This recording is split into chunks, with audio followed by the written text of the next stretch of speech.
ए छोटका सुन ना। का हो काय खाती आइल बारो? देख ना तोरा भतीजवा का तबीयत बहुत तेज खराब बा, हॉस्पिटल में भर्ती कर बनी, कुछ पैसा के मदद कर देते। देखा भैया, जब तहार हमार बंटवारा हो गइल तो तू पैसा मांगे काहे लाइल ह? अरे तहार हमार रिश्ता वही दिन खत्म हो गइल जे हमनी के फारका बनी सन। हम पैसा दुश्मन के दे सकत नहीं, बाकी तारा के ना।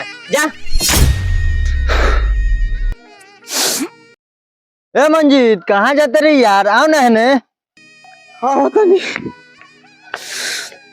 काहे रोत है रे, कोनो बात बता। हाँ देखो ना हमार छोटका लड़का के तबीयत ठीक खराब बा, हॉस्पिटल में भर्ती करके आइल बानी। 1-2 लाख रुपए के व्यवस्था करा दो ना, चाहे तार लगे बात 1-2 लाख रुपए देना तो हम सूद उड़ता के जोड़ के दे दे।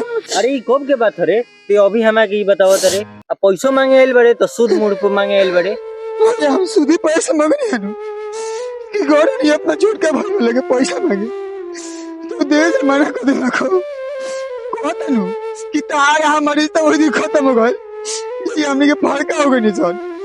उ तो हमारा अपन के मना कर देला को, तू तो खराब आदमी नहीं हो।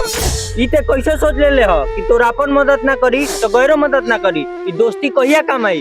चल हॉस्पिटल, जितना पैसा के जरूरत बा हम देते हैं। चल यारवा सास भाल टूटी न यारी टूट गई।